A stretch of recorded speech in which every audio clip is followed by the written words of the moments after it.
Hi friends, praise the lord, hallelujah. Welcome to our channel dependence of Christ. ఈ విధంగా మరొక క్లుప్త video వర్తమానంతో మీ ముందుకు రావడానికి మన ప్రభువైన యేసుక్రీస్తు నాకు ఇచ్చిన ఈ అవకాశమును బట్టి నేను ఆయననే స్తుతిస్తున్నాను. ఈ రోజు మన ప్రభువు ప్రేరేపణను బట్టి ధ్యానించడానికి ఎన్నుకున్నటువంటి వాక్య భాగం దినవృత్తాంతములు 2వ గ్రంథము 21వ అధ్యాయము 4వ వచనము. యెహోరాము తన తండ్రి రాజ్యమును ఏలనారంభించినప్పుడు తన్ను స్థిరపరచుకొని తన సహోదరులనందరినీ ఇశ్రాయేలీల అధిపతులలో కొందరిని హతము చేసెను. గమనించండి ప్రియ విశ్వాసులారా, క్రైస్తవులందరూ ప్రేమను కలిగి జీవించడం తప్పనిసరి. మన ప్రభువైన యేసుక్రీస్తు యొక్క విశ్వాసులందరూ తమ పొరుగువారందరినీ ప్రేమించేవారుగా ఉండాలి. పొరుగువారినే కాదు, వారి యొక్క బంధువులను, రక్త సంబంధులను కూడా ప్రేమించేవారుగా జీవించాలి. ఈనాడు క్రైస్తవ ప్రపంచాన్ని గమనిస్తే అనేక మంది క్రైస్తవులనబడుతున్న వారు వారి యొక్క పొరుగు వారిని ప్రేమిస్తున్నారు గాని రక్త సంబంధులను ప్రేమించలేని స్థితిలో ఉండి తోబుట్టువుల మీద, బంధువుల మీద ఆయాసాన్ని, ద్వేషాన్ని కలిగి జీవించేవారుగా కనబడుతున్నారు. ఇది ఎంతో విచారకరం. మనం చదువుకున్న వాక్య భాగాన్ని గమనిస్తే రాజైన యెహోరాము పరిపాలించడం మొదలుపెట్టాక తాను స్థిరపడేంత వరకు బాగానే ఉండి, స్థిరపడిన తరువాత తన సహోదరులను ఇశ్రాయేలీల అధిపతులలో కొందరిని చంపించాడు.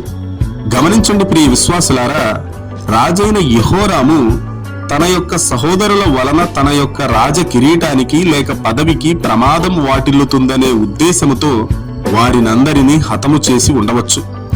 ఆలోచించండి ప్రియ విశ్వాసులారా, దేవుడు ఇవ్వకుండా ఏదీ రాదు, దేవుడు కాపాడకపోతే ఏదీ ఉండదు. అంతేగాని దేవుడు ఇవ్వని దానిని పొందుకోవాలని సొంత బలముతో, సొంత శక్తితో ప్రయత్నం చేసినా ఏమీ ప్రయోజనం ఉండదు. దేవుడు కాపాడి కొనసాగించని దానిని కొనసాగిద్దామని సొంత బలముతో, సొంత శక్తితో ఎంత ప్రయత్నించినా ఏమీ ప్రయోజనం ఉండదు. ఈ విషయాన్ని క్రైస్తవులమైన మనమందరము బాగుగా గుర్తుపెట్టుకోవాలి.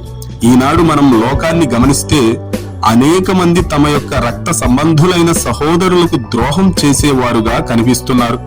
తోడబుట్టిన సొంత సహోదరుడిని ద్వేషించి సహోదరుడి నాశనాన్ని కోరుకునే భ్రష్టమైన స్థితిలో అనేక మంది ఉన్నారు. ఇది ఎంతో విచారకరం. మనకు రావలసినది మన సహోదరుడికి పోతుందని మనం మన సహోదరుడిని నాశనం చేద్దామనుకోవడం ఎంతో పాపం. దేవుడు ఇవ్వనప్పుడు సహోదరుడిని నాశనం చేసినా కూడా మనం ఏమీ పొందుకోలేము.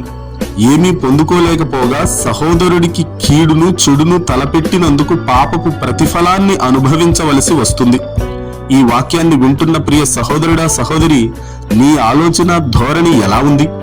నీ తోడబుట్టిన వారిని ప్రేమించే స్థితిలో ఉన్నావా, లేక వారిని ద్వేషించే వ్యక్తివిగా జీవిస్తున్నావా? ఒక్కసారి ఆలోచించుకో. ఒకవేళ నీ సొంత సహోదరుల యొక్క మేలు కోరుకోకుండా వారి యొక్క కీడును కోరుకునే వ్యక్తివిగా జీవిస్తుంటే ఈ క్షణమే పశ్చాత్తాపపడి మనసును మార్చుకో. దేవుని యొక్క తీర్పుకు గురి కాకుండా దేవుని భయము కలిగి నడుచుకుంటూ సహోదరులను, రక్త సంబంధులను ప్రేమించే వ్యక్తివిగా జీవిస్తూ దేవుని ప్రేమతో నీవు నింపబడినట్లుగా పరిశుద్ధాత్మ నడిపింపు కలిగి మన ప్రభువైన యేసుక్రీస్తు కృపను సమృద్ధిగా పొందుకొని ఆయనలో నిలిచి ఫలించు. ఆ విధంగా జీవించడానికి మన ప్రభువైన యేసుక్రీస్తు నీకు సహాయము చేయునుగాక. ఆమేన్.